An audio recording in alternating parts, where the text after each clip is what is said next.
Chemistry धाम YouTube channel पर आप सभी का स्वागत। मैं हूं घनश्याम और लेकर के फिर से हाजिर आपके लिए कक्षा 12 का इलेक्ट्रोकेमिस्ट्री का चैप्टर। इलेक्ट्रोकेमिस्ट्री के चैप्टर में अपनी अब तक की 14 क्लासेज हो चुकी हैं और आज है अपनी 15वीं क्लास।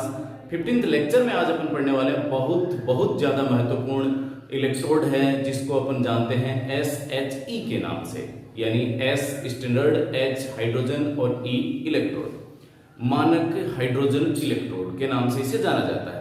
देखिए, पहले मैं इसकी पृष्ठभूमि बता देता हूं आपको कि अपन इसको पढ़ क्यों रहे हैं, क्योंकि जो अपनी 14th क्लास थी उस क्लास में अपन ने ये पढ़ा था कि भाई सेल का जो पोटेंशियल कैलकुलेट करते हैं, E नोट सेल बराबर होता है E note cathode minus E note anode. ये अपन ने पढ़ लिया था 14th क्लास में, और ये फॉर्मूला किसके बेस पर है? रिडक्शन पोटेंशियल के बेस पर, अपचयन विभव के रूप में। यानी दोनों ही, कैथोड भी अपचयन विभव के वाला ही है और एनोड का मान भी कौन सा है? अपचयन विभव का ही है। एनोड पे बेसिकली क्या होता है? एनोड पे ऑक्सीडेशन होता है, लेकिन मैंने यहां पर किस रूप में लिखा? रिडक्शन के रूप में, इसलिए आगे मैंने सिंबल क्या लगा दिया? माइनस का लगा दिया। ठीक है, ये अपन ने 14th लेक्चर का कैलकुलेशन निकाला था लास्ट में चलते हुए। अब यहां पर आज के लेक्चर में अपन क्या पढ़ने वाले हैं? भाई सेल पोटेंशियल अपन निकाल लें, ईएमएफ निकल जाए। किससे निकलेगा? कैथोड का इलेक्ट्रोड पोटेंशियल आपको ज्ञात हो और एनोड का इलेक्ट्रोड पोटेंशियल आपको ज्ञात हो। ठीक है, तब तो आप सेल का इलेक्ट्रोड पोटेंशियल निकाल सकते हो। चलिए, आपको ये याद नहीं है, आपने क्या किया? डैनियल सेल बनाया या अपना इलेक्ट्रोकेमिकल सेल बना अपना, और उसमें एनोड बना दिया, कैथोड बना दिया और दोनों को कनेक्ट कर दिया वोल्टमीटर से, और वोल्टमीटर का जो भी विक्षेप आया वही क्या हो गया? इस सेल का सेल पोटेंशियल हो गया। यही बात है, क्लियर? अपन मानते किससे? भाई यहाँ इन दोनों को कनेक्ट कर दिया वोल्टमीटर से या पोटेंशियोमीटर से कनेक्ट कर लिया अपने विभव मापी से, तो अपने को यहाँ जो मान आएगा वो इस सेल का सेल पोटेंशियल आएगा। ठीक है, सेल विभव, सेल विभव के लिए अपन क्या लगाते हैं? बेसिकली पोटेंशियोमीटर लगाते हैं, विभव मापी। तो इस पूरे सेल का तो ज्ञात हो गया अपने को इससे, लेकिन मैं अब आपको कहूं कि भाई मुझे तो इस जिंक का बताओ, आप इस इलेक्ट्रोड का इलेक्ट्रोड पोटेंशियल कितना है या फिर इसका कितना है? क्लियर बात? यानी सेल का सेल पोटेंशियल तो आप एक्सपेरिमेंटली कैलकुलेट कर सकते हो, लेकिन आपको इन दोनों इलेक्ट्रोडों में से किसी एक इलेक्ट्रोड का पूछ ले तो फिर अपने को क्या करना होगा? भाई इसका पूछे तो इसका ज्ञात होना जरूरी है, इसका पूछे तो इसका ज्ञात होना जरूरी है। इसका मतलब दो इलेक्ट्रोड से एक सेल बनता है और उन दोनों इलेक्ट्रोडों में से किसी एक का मान ज्ञात हो तो दूसरे का मान ज्ञात किया जा सकता है। तात्पर्य ये रहा कि दो हाफ सेल है, ये एक हाफ सेल हो गया और ये दूसरा हाफ सेल है, जिसमें ऑक्सीडेशन हो रहा है उसमें ऑक्सीडेशन पोटेंशियल, और जिसमें रिडक्शन हो रहा है उसका रिडक्शन पोटेंशियल। इनको अपने को कैलकुलेट करना था। तो यहां अपन कैसे इसको कैलकुलेट करेंगे ये पढ़ाएंगे। ये आज अपन पढ़ने वाले हैं SHE के द्वारा। पूरे का पूरा अपने क्लास आज किसकी रहनी है? कि calculation of electrode potential, electrode potential की गणना अपन कैसे करते हैं। यानी सेल की तो अपन विभव मापी जोड़ करके दोनों को कनेक्ट कर लेंगे। भाई एक सेल में कितने अर्ध सेल होते हैं? दो अर्ध सेल होते हैं। तो प्रत्येक अर्ध सेल के लिए इलेक्ट्रोड पोटेंशियल ज्ञात करना। भाई इसका इलेक्ट्रोड पोटेंशियल कितना है, इसका इलेक्ट्रोड पोटेंशियल कितना है, दोनों का डिफरेंस सेल पोटेंशियल आ जाता है। यही बात रही ना अपना। अब अपन ने क्या किया? चाहे ऑक्सीडेशन हो रहा हो चाहे रिडक्शन हो रहा हो, अपन किसके रूप में लिखेंगे? उसे रिडक्शन पोटेंशियल के रूप में लिखेंगे। याद रख लें आप इस चीज को। भाई ऑक्सीडेशन पोटेंशियल का माइनस कर दें, ऑक्सीडेशन पोटेंशियल को माइनस से मल्टीप्लाई कर दें तो रिडक्शन पोटेंशियल आ जाएगा, रिडक्शन पोटेंशियल को माइनस से मल्टीप्लाई कर दें तो ऑक्सीडेशन पोटेंशियल आ जाएगा। जैसे जिंक का मैंने एग्जांपल लिया था कि जिंक का ऑक्सीडेशन पोटेंशियल कितना होता है? 0.76। ये ऑक्सीडेशन पोटेंशियल है, तो रिडक्शन कितना होगा? Reduction potential minus 0.76। ये रिडक्शन पोटेंशियल। अपना फॉर्मूला किस रूप में लिखा गया है? रिडक्शन पोटेंशियल के रूप में अपन ने लिखा है। ऑक्सीडेशन वाला भी पीछे की क्लासेज में सारे फॉर्मूले मेरे आपको करवाए हुए हैं। तो चलिए आज इसको आगे बढ़ाते हैं। अपन क्या करने वाले हैं? टारगेट माइंड में सेट कीजिए। माइंड में टारगेट क्या है? कि सेल है, इस सेल में दो इलेक्ट्रोड होते हैं, एक का ऑक्सीडेशन होता है और दूसरे का रिडक्शन होता है। इन दोनों इलेक्ट्रोडों के इलेक्ट्रोड पोटेंशियल की गणना करनी है, इलेक्ट्रोड विभव की गणना करनी है। और वो कैसे करेंगे। ठीक है, तो यहां देखिए क्या चीज रही कि भाई किस प्रकार से करें। सेल है, इसको मैं ऐसे ज्ञात कर सकता हूं भाई इसका मान हो और इसका मान हो, दोनों को हो तो डिफरेंस इसका हो गया। अब ये अपन किससे ज्ञात कर लेते हैं, यहां से आ जाता है। इन दोनों में से किसी एक का मान ज्ञात होना जरूरी है। भाई दोनों हाफ सेल हैं, इनमें से किसी भी एक का इलेक्ट्रोड पोटेंशियल ज्ञात हो तो दूसरे का ज्ञात किया जा सकता है। और जिस इलेक्ट्रोड का पोटेंशियल ज्ञात होता है उसे अपन कहते हैं रेफरेंस इलेक्ट्रोड या संदर्भ इलेक्ट्रोड। संदर्भ इलेक्ट्रोड। अब भाई संदर्भ इलेक्ट्रोड के रूप में अब किसी एक का ज्ञात हो लेकिन उसका बताएगा कौन कि कितना है। क्लियर है ना बात। भाई इसका ज्ञात हो तो कैसे ज्ञात हुआ ये तो बताएगा कोई ना कोई। तो सबसे पहले क्या करते हैं अपन, एक ऐसा सेल बनाते हैं। IUPAC ने ये किया कि भाई संदर्भ इलेक्ट्रोड के रूप में आप हाइड्रोजन का इलेक्ट्रोड ले लो, यानी जिसका विभव अपने को ज्ञात हो। जिसका विभव अपने को ज्ञात हो उसे अपन क्या कहते हैं, संदर्भ इलेक्ट्रोड, रेफरेंस इलेक्ट्रोड। और IUPAC ने किसकी अनुशंसा की रेफरेंस इलेक्ट्रोड के रूप में, हाइड्रोजन इलेक्ट्रोड की। ठीक है, तो इसको नाम दिया गया स्टैंडर्ड हाइड्रोजन इलेक्ट्रोड, मानक हाइड्रोजन इलेक्ट्रोड। क्लियर है बात। मानक हाइड्रोजन इलेक्ट्रोड को किस रूप में काम में लेंगे अपन, रेफरेंस इलेक्ट्रोड के रूप में। क्लियर है, रेफरेंस इलेक्ट्रोड के रूप में इसका मतलब हाइड्रोजन का इलेक्ट्रोड जो पोटेंशियल होगा वो अपने को ज्ञात होगा। सपोज करें कि इधर में हाइड्रोजन का इलेक्ट्रोड पोटेंशियल लगा दूं तो इसका ज्ञात करना, भाई इसका तो ज्ञात हो गया ना, हाइड्रोजन पोटेंशियल, यहां हाइड्रोजन का इलेक्ट्रोड है, इसका ज्ञात नहीं था, इसका ज्ञात करना है तो दोनों को जोड़ दिया, यहां विक्षेप आ जाएगा, ये किसका मान देगा, सेल विभव का मान देगा।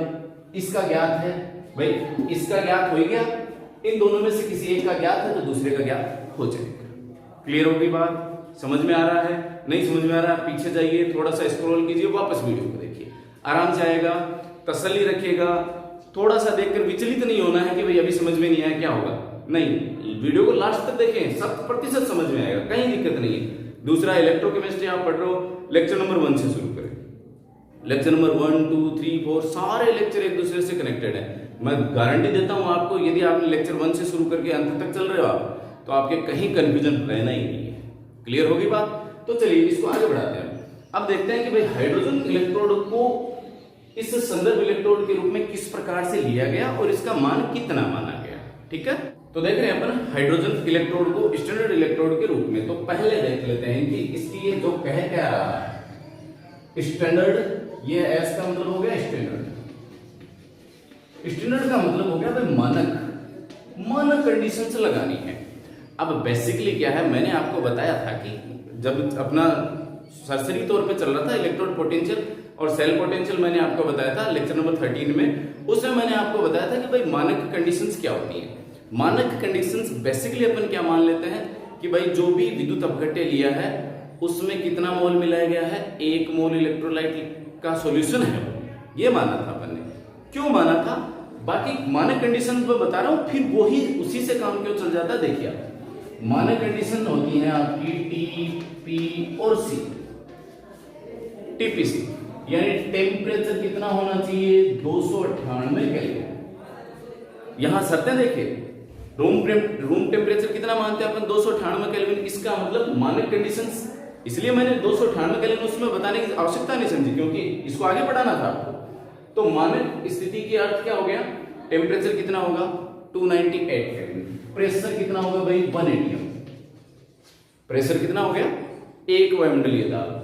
अब ये तो नॉर्मल है ही ना, अपने नॉर्मल कंडीशंस में मौजूद है भाई। अपना कमरे का तापमान कितना मानते हैं 298 केल्विन, वायुमंडलीय प्रेशर कितना है, एटमॉस्फेरिक प्रेशर 1 atm।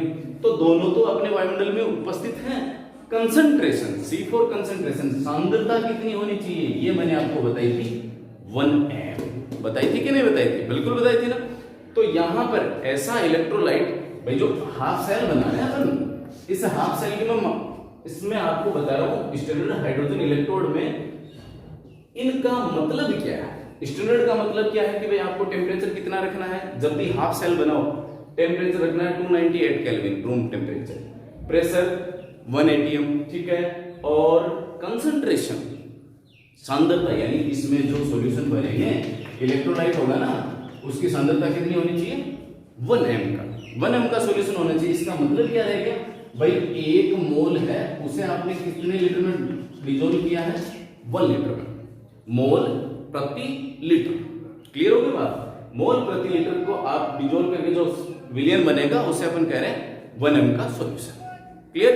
ये तो भी आपकी कहानी बात की भाई स्टैंडर्ड की स्थिति का अर्थ हो गया। क्लियर है?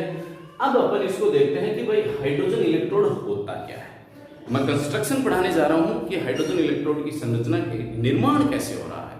ठीक है, संरचना क्या होती है तो बिल्कुल सावधानी से पढ़िएगा। परीक्षा में कई बार तो डायग्राम ही पूछ लिया जाता है।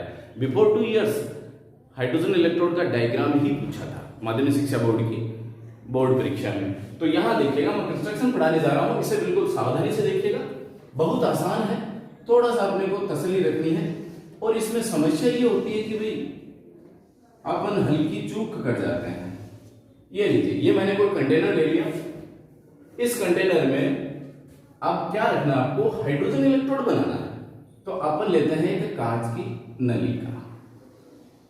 ये सब कांच की नलिका ले ली, इधर थोड़ा सा पास छोड़ देते हैं। ये कांच की नलिका, ठीक है। इस कांच की नलिका में भाई इलेक्ट्रोड किसका बनाना है, हाइड्रोजन का बनाना ना। तो हाइड्रोजन गैस लिखी है। अब गैस लिखी है तो इसका प्रेशर कितना होना चाहिए, 180। क्लियर हो गया? स्टैंडर्ड कंडीशन लगा रहा 180। ये लो सर, हाइड्रोजन गैस है, इसका प्रेशर हो गया 180। क्लियर? अब इसके अंदर आप प्लेटिनम वायर डाल करके और इसका कनेक्शन कर दोगे एक प्लेटिनम के छोटे टुकड़े से। फिट कर दिया, फ्यूज कर दिया, इसके अंदर बंद कर दिया। क्लियर है बात? ये है प्लेटिनम का टुकड़ा,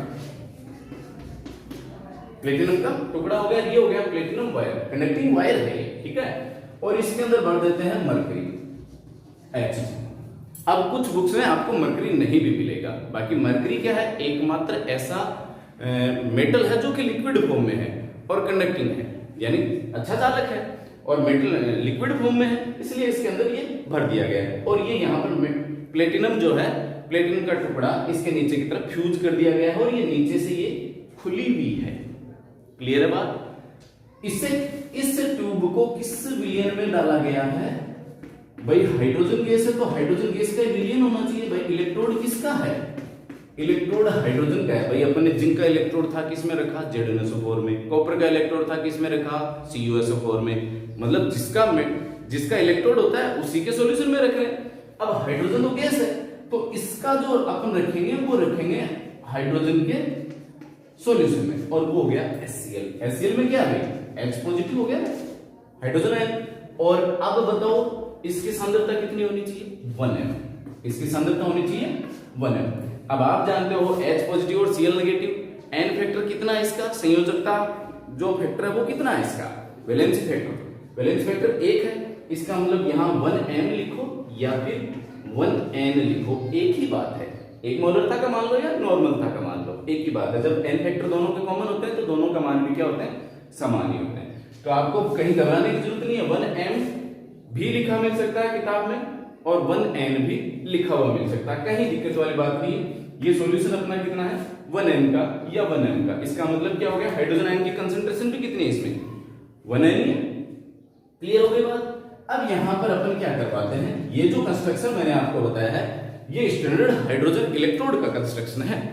अब इस कंस्ट्रक्शन में देख लीजिए एक बार फिर से मैं रिवाइज करवा देता हूं। 1n या 1m HCl का सॉल्यूशन जो भरा है विद्युत अपघट्य वो इसके अंदर 1n का है या 1m का है। आदर्श कंडीशन लगाई है मैंने, ठीक है। नंबर 2, प्रेशर के साथ में हाइड्रोजन गैस प्रवाहित करवा रहे हैं। तो यहाँ क्या है, 1m के सॉल्यूशन में एक कांच की नलिका लेते हैं। इस कांच की नलिका में प्लेटिनम की जो छोटा टुकड़ा है वो फिट कर देते हैं और इसका कनेक्शन प्लेटिनम वायर की सहायता से कर देते हैं। ये एक हाफ इलेक्ट्रोड हो गया। क्लियर बात? अब यहाँ होता क्या है, जैसे हाइड्रोजन गैस इसके अंदर प्रवेश करती है तो हाइड्रोजन गैस इस प्लेटिनम की सतह के ऊपर अधिशोषित हो जाती है। प्लेटिनम की सतह पर क्या हो गई है, अधिशोषित हो गई है, अवशोषित नहीं, अधिशोषित। ठीक है, ये सरफेस केमिस्ट्री में पढ़ेंगे अपन इसको। ये अधिशोषित हो गई और जो शेष बची हुई हाइड्रोजन है वो बुलबुलों के रूप में क्या है, बाहर निकल गई है। हाइड्रोजन गैस हल्की होती है तो ये बुलबुलों के रूप में यहां से बाहर निकल जाएगी। यहां का ये जो कंस्ट्रक्शन है, ये कंस्ट्रक्शन आया हुआ है और यह कंस्ट्रक्शन है अपना स्टैंडर्ड हाइड्रोजन इलेक्ट्रोड का। ठीक है, आपको स्टैंडर्ड हाइड्रोजन इलेक्ट्रोड को नॉर्मल हाइड्रोजन इलेक्ट्रोड भी कहते हैं। क्यों कहते हैं? नॉर्मल कंडीशन क्या है? टेम्परेचर और प्रेशर की नॉर्मल कंडीशन लगाई गई है, यहाँ पर मानक कंडीशन नहीं लगाई गई है, नॉर्मल कंडीशन लगाई। भाई 273 केल्विन वाला नहीं लगाया गया यहाँ पर। जैसे मोल की अवधारणा वगैरह अपन पढ़ते हैं, मोल का कंस्ट्रक्शन पढ़ते हैं, और उस इस कंडीशंस में अपन क्या देखते हैं? उसमें अपन देखते हैं भाई मानक अवस्था अपन स्टैंडर्ड क्या किसको रहे 273 केल्विन वाला सिस्टम चल रहा था। यहाँ पर नॉर्मल हाइड्रोजन इलेक्ट्रोड भी इसको कहते हैं। क्यों? क्योंकि टेम्परेचर 298 केल्विन रखा है और प्रेशर कितना रखा है 180, जो कि नॉर्मल कंडीशन है। तो hydrogen normal hydrogen electrode. Clear होगी बात? NHEB नाम है इसका और SHEB इसका नाम है। ये हो गया साहब, मेरे ख्याल से इसमें कहीं दिक्कत नहीं होगी आपको। ये हो गया मानक हाइड्रोजन इलेक्ट्रोड। समझ गए? कांच की नली का प्लेटिनम छड़, इसका कनेक्शन किससे? प्लेटिनम वायर से। हाइड्रोजन गैस 180 एम पे प्रोवाइड करा रहे हैं और किस सॉल्यूशन में डिवाइड है? 1N के HCl के सॉल्यूशन में डिवाइड। ये हो गया अपना हाइड्रोजन का कंस्ट्रक्शन। ठीक है, अब अपन देखते हैं कि भाई इस इलेक्ट्रोड जो हाफ इलेक्ट्रोड बन गया है अपना, इस इलेक्ट्रोड की सहायता से अन्य इलेक्ट्रोड का इलेक्ट्रोड पोटेंशियल कैसे ज्ञात करते हैं। तो इसमें देखिए IUPAC ने एक सजेशन दिया, भाई इसका इलेक्ट्रोड पोटेंशियल कैसे ज्ञात हो। शुरुआत तो करें, किसी से शुरुआत तो करें ना। तो क्या करते हैं भाई, दो इलेक्ट्रोड लेते हैं, जैसे एक ये हो गया, दूसरा इलेक्ट्रोड ये हो गया। मैं यहां कंस्ट्रक्ट करके बताता हूं। तो देखिए अब मैं कंस्ट्रक्ट करता हूं, इसके साथ में ये एक अर्ध सेल हो गया, एक अर्ध सेल और बनाता हूं मैं यहां पर। ये मान लो एक प्रकार से एज एग्जांपल बता रहा हूं, मैंने लेफ्ट में बना दिया, बाकी ये इधर बनता है। ठीक है, ये सारा कंसेप्ट बताऊंगा आपको।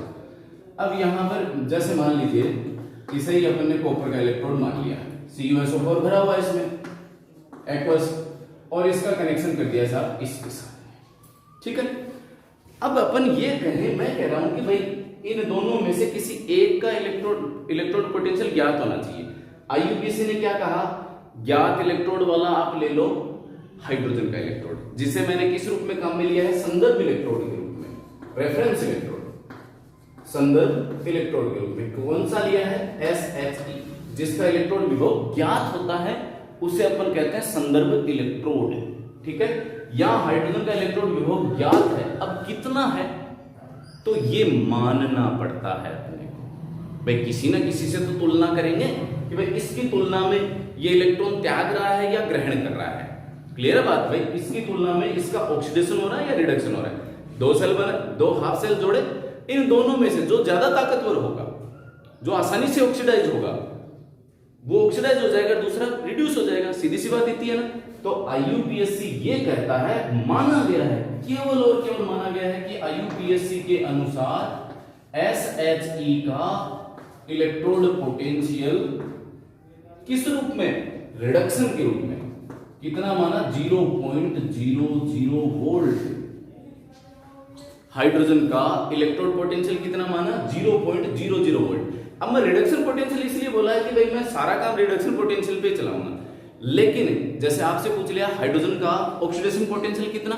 0, रिडक्शन पोटेंशियल कितना? 0। इसका मतलब हाइड्रोजन तो क्या है? मानक अवस्था में लिया गया उसे, तो उसे क्या मान लिया गया? उसका रिडक्शन पोटेंशियल या ऑक्सीडेशन पोटेंशियल कितना माना गया है? 0 माना गया है। तो इसका हो गया। अब देखो, अब आपके कोई कंफ्यूजन नहीं रहेगा, इस हाइड्रोजन इलेक्ट्रोड का ऑक्सीडेशन पोटेंशियल या रिडक्शन पोटेंशियल जो भी हो रहा था उसका मान कितना आया? 0.0 वोल्ट। इसका मान आ गया 0.0 वोल्ट। इसका कैलकुलेट करना है। अपने क्या क्या दोनों को विभवमापी से जोड़ दिया। विभवमापी से जोड़ेंगे तो यहां आएगा विक्षेप। ठीक है, विक्षेप आएगा, मान लीजिए इस प्रकार से या इस प्रकार से फ्लक्सेशन होगा इसका, जैसा कि नेक्स्ट क्लास में अपन पढ़ेंगे कि भाई किस प्रकार से इनका कैलकुलेट करते हैं अपन। तो अभी आप समझिए कि भाई इसका 0.0 वोल्ट और इसका हमें ज्ञात करना है। दोनों को जोड़ करके यहां जो अप्लायंसेस लगाया है अपन ने, उसमें अपने को वोल्ट आ जाता है कि विभव का मान कितना आ रहा है। तो ये विभव कितना किसका है? ये विभव E0 सेल का था। यहां विभव किसका आता है? E0 सेल का। और अपने को पता है E कैथोड माइनस ई एनोड, तो ई कैथोड और एनोड में से एक का मान ज्ञात होगा क्या? जैसे मान लें कि इन दोनों में से एक तो हाइड्रोजन इलेक्ट्रोड है ही, दूसरा अलग है, तो एक हाइड्रोजन इलेक्ट्रोड है, तो हाइड्रोजन इलेक्ट्रोड की जगह पर अपन क्या लिख देंगे, इसका मान 0.00। जैसे अपन मान लेते हैं कि भाई सपोज कीजिए इसका मान 0.0 यानी ये हाइड्रोजन इलेक्ट्रोड है, तो जो भी ई नोड सेल का मान आ रहा है वो किसका मान होगा? कैथोड इलेक्ट्रोड का। क्लियर होगी बात? समझ गए ना? तो यहां फिर से समझिएगा, दोनों अर्ध सेलों को जब जोड़ देते हैं, सोल्ट ब्रिज लगा देते हैं, यहां पर एक सर्किट कंप्लीट हो जाए। दोनों अर्ध सेलों को जब जोड़ते हैं तो सेल विभव का मान क्या होता है? इस सेल विभव में कौन कौन है? ये हाफ सेल और ये हाफ सेल है। इसका मान तो पता ही अपने को 0.0 है, तो ये जो भी विक्षेप दिखाएगा वो किसका मान होगा? सेकंड हाफ सेल का, यानी इस इलेक्ट्रोड का होगा। क्लियर होगी बात? समझ गए? तो आई थिंक आपको ये बहुत अच्छे से समझ में आ गया होगा कि भाई हाइड्रोजन इलेक्ट्रोड की सहायता से हाइड्रोजन इलेक्ट्रोड होता क्या है पहली चीज तो, और इस हाइड्रोजन इलेक्ट्रोड का कनेक्शन किस प्रकार से करके उस अर्ध सेल का या उस इलेक्ट्रोड का इलेक्ट्रोड पोटेंशियल अपन ज्ञात करते हैं। क्लियर है बात? आगे इसको अपन बहुत बढ़ाने वाले हैं, ज्यादा बढ़ाने वाले हैं, लेकिन अभी इस हाइड्रोजन इलेक्ट्रोड पर ही अपन रुके हुए हैं और उसके बाद चलेंगे अपन इलेक्ट्रोड, ये सेल पोटेंशियल इलेक्ट्रोड पोटेंशियल की तरफ। तो अभी अपन हाइड्रोजन इलेक्ट्रोड को ही थोड़ा सा और देख लेते हैं। अब देखिए बेसिकली अपन जो भी अन्य इलेक्ट्रोडों को इलेक्ट्रोड विभव ज्ञात करेंगे वो हाइड्रोजन के साथ उस इलेक्ट्रोड का सेल बना करके करेंगे। भाई जिंक का करना है तो जिंक का सेल बना दिया, जिंक का हाफ सेल बनाया और कनेक्शन करा करके वोल्टमीटर जोड़ लिया और विक्षेप ज्ञात कर लिया, तो जिंक का आ जाएगा। कॉपर का ज्ञात करना है, कॉपर का आ जाएगा। अन्य जिनके भी ज्ञात करने हैं, भाई इसका पता है अपने को 0.0 है, तो जो भी पोटेंशियल आएगा, जो भी वोल्टमीटर विक्षेप दिखाएगा वो किसका होगा? उस इलेक्ट्रोड पोटेंशियल, उस इलेक्ट्रोड का इलेक्ट्रोड पोटेंशियल होगा। क्लियर है बात? लेकिन अब अपन देख लेते हैं भाई हाइड्रोजन इलेक्ट्रोड को रिप्रेजेंट कैसे करते हैं। बेसिकली अपन क्या करते हैं, मैं कह रहा हूं बार बार कि हाइड्रोजन को किस रूप में रिप्रेजेंट कर रहे हैं अपन, इसको सारी की सारी कहानी किस पे चल रही है? रिडक्शन पोटेंशियल पे चल रही है। लेकिन अभी मान लीजिए किसी के साथ सेल बनाते हैं इसका, तो हो सकता है इस इलेक्ट्रोड का ऑक्सीडेशन हो और दूसरे इलेक्ट्रोड का रिडक्शन हो। मैंने इलेक्ट्रोकेमिकल सीरीज पढ़ाई है, वो इसी आधार पर बनाई गई है, लेकिन उस इलेक्ट्रोकेमिकल सीरीज को मैंने पहले पढ़ा दिया। अब आप समझो उस इलेक्ट्रोकेमिकल सीरीज को। उस इलेक्ट्रोकेमिकल सीरीज में हाइड्रोजन से ऊपर कौन आ रहा है? जिंक आ रहा है, तो जिंक का ऑक्सीडेशन हुआ और हाइड्रोजन का रिडक्शन हुआ। कैसे पता चला? इसी से पता बताएंगे अपन अगली क्लास में। हाइड्रोजन के नीचे कौन आ रहा है? कॉपर आ रहा है, तो कॉपर का क्या हो रहा है? रिडक्शन हो रहा है, और हाइड्रोजन इसका क्या हो रहा है? ऑक्सीडेशन हो रहा है। इसका मतलब हाइड्रोजन इलेक्ट्रोड है तो ऑक्सीडेशन और रिडक्शन दोनों रूप में मैं रिप्रेजेंट कर सकता हूं, लेकिन अपने को बेसिकली किस रूप में करना है? रिडक्शन पोटेंशियल के रूप में। तो हाइड्रोजन का देखिए, यदि हाइड्रोजन ऑक्सीडाइज हो तो H2 H पॉजिटिव, ये रहा ना, ठीक है, और ये हो गया H। ये किस रूप में? हाइड्रोजन ऑक्सीडेशन के रूप में, ठीक है। इससे प्लेटिनम के ऊपर हाफ H2 और चेंज इनटू H पॉजिटिव, ये भी लिखता है। ये हाफ सेल रिप्रेजेंटेशन हो गया। प्लेटिनम क्या है? सॉलिड है, हाइड्रोजन क्या है? गैस है, और ये एक्वस गई, ठीक है। और कितनी? 1m कंसंट्रेशन लिख सकते हैं अपन, 1m सांद्रता ना, तो platinum solid, half H2 gas और H पॉजिटिव 1m कंसंट्रेशन हो गया। ये हाफ सेल का प्रेजेंटेशन हो गया। सेकंड लेते हैं, मान लो यहां पर ये कौन सी कंडीशन है? ये तो ऑक्सीडेशन की थी। अब रिडक्शन की अपन बात करें कि रिडक्शन हो यदि, तो रिडक्शन में क्या करें? H पॉजिटिव इलेक्ट्रॉन एक्वायर करें और किस में कन्वर्ट हो जाए? Half H2। यहां पर ये तो पता ही आपको, पहले की क्लासेज में आ चुके हैं, ये केवल इनको संतुलित करने के काम में आ रहे हैं। स्टोइकियोमेट्रिक कोएफिशिएंट है, बाकी कुछ नहीं। तो ये गैस है, यहां इसका क्या हो गया? रिडक्शन हो गया। तो रिडक्शन के रूप में कैसे रिप्रेजेंट करें? प्लेटिनम H पॉजिटिव किसमें चेंज हो रहा है भाई? H पॉजिटिव चेंज हो रहा है हाफ H2, ये गैस है, और ये क्या है? वही 1m कंसंट्रेशन, सांद्रता है। तो ये हो गया इसका रिडक्शन पोटेंशियल के रूप में। क्लियर हो गया बात? अब यहां देखते हैं अपन कि भाई रिडक्शन, इनको अपन जब भी रिप्रेजेंट करेंगे, अब उस स्थिति की अपन चर्चा करते हैं कि भाई सेल के साथ में हाइड्रोजन गैस का जो रिप्रेजेंटेशन है, ऑक्सीडेशन यदि हो रहा है, ऑक्सीकरण हो रहा है यदि, तो उस हिसाब से रिप्रेजेंट करते हैं। रिडक्शन हो रहा है तो उसके हिसाब से रिप्रेजेंट करते हैं। इसका प्रेजेंटेशन यानी किसी भी सेल के साथ में जब इसको कंप्लीट इस हाइड्रोजन इलेक्ट्रोड का जब सेल बनाया जाएगा दूसरे इलेक्ट्रोड के साथ में, तो उस सेल का रिप्रेजेंटेशन कैसे होगा ये अपन अगली क्लास में पढ़ेंगे। लेकिन यहां पर अभी हाइड्रोजन से एक लास्ट चीज और बच गई है जो अपने को पढ़नी है और पूछ ली जाती है कि भाई इस इलेक्ट्रोड की क्या क्या कमियां रह गई। तो कमियां जो गुण है वही कमियां है भाई। पहला टेम्परेचर तो चलो ठीक है नॉर्मल हो गया। प्रेशर, आप जो हाइड्रोजन गैस डाल रहे हो वह कंटिन्यूस का प्रेशर कितना होना चाहिए 1 atm होना चाहिए। पहली चीज कंटिन्यू 1 atm रहना चाहिए। दूसरी, इसका मतलब मुश्किल भरा काम है, कठिन काम है, अधिक परिश्रम की जरूरत है। सांद्रता, ये बड़ा काम है।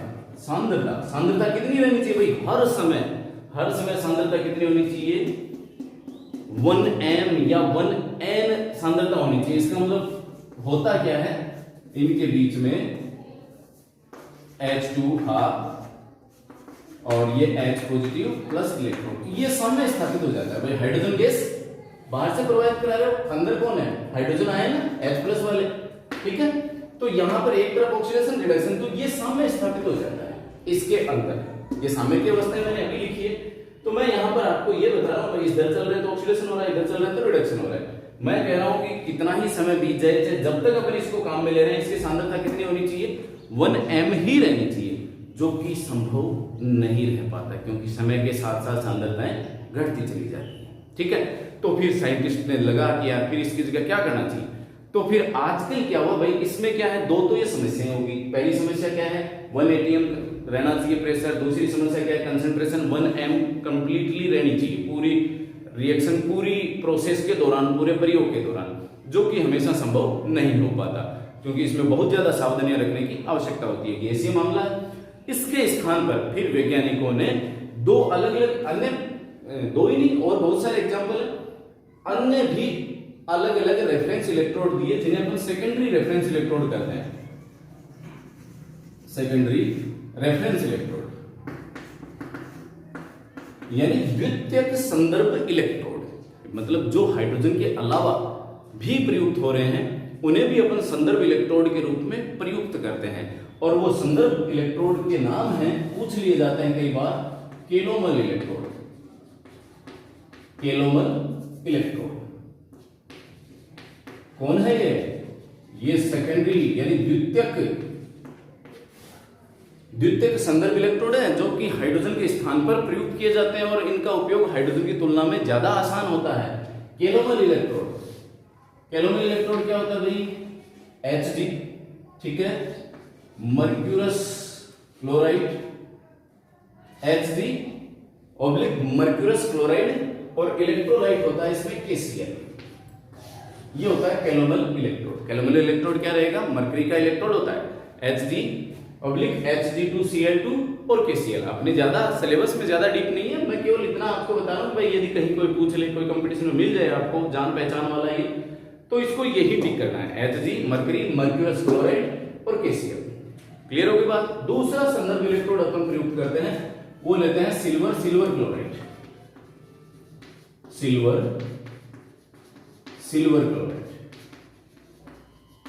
क्लोराइड। ये भी सेकेंडरी रेफरेंस इलेक्ट्रोड के रूप में प्रयुक्त किया जाता है। इसे तो अपन जानते हैं AgCl। ये हो गया संदर्भ इलेक्ट्रोड। तो इनका उपयोग भी आजकल किया जा रहा है। तो आई होप आज की क्लास अपनी रही थी पूरी की पूरी स्टैंडर्ड हाइड्रोजन इलेक्ट्रोड पे, और इस स्टैंडर्ड हाइड्रोजन इलेक्ट्रोड के साथ साथ में अपन ने पढ़ा कि भाई कैसे किसी इलेक्ट्रोड का इलेक्ट्रोड विभव याद कर सकते हैं। क्योंकि अपन ने केवल एक नॉर्मल मात्र एग्जाम्पल के रूप में पढ़ा है, कल की अपनी क्लास आने वाली है बहुत ही पूरी की पूरी इसी रूप में आने वाली है कि measurement of electrode potential through या विद रेस्पेक्ट टू SHE, यानी SHE के साथ में SH की सहायता से अपन किसी भी इलेक्ट्रोड का इलेक्ट्रोड पोटेंशियल कैसे ज्ञात करेंगे। तो पढ़ते रहिए आप, करते रहिए रिवीजन। मिलते हैं अगली क्लास में, तब तक के लिए जय हिंद जय भारत।